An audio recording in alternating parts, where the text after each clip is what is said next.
Hello guys, welcome to my channel. Today we are going to see how to fix the issue whenever you try to paste a DLL in a folder.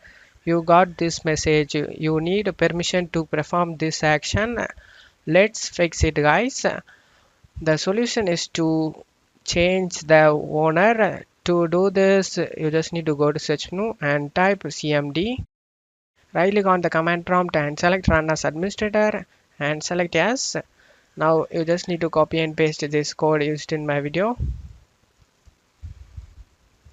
This code will find your username guys.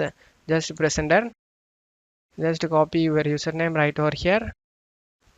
Copy and paste in the notepad. After pasting it, you just need to navigate to the folder you have problem with.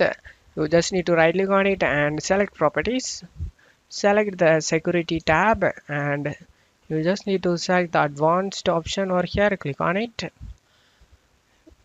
Owner, select the change option over here.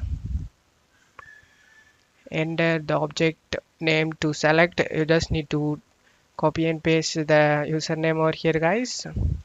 After pasting the username, you just need to select check names. Select OK.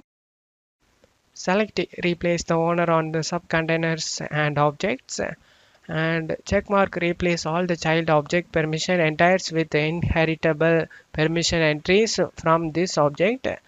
Click on apply and OK. Select yes.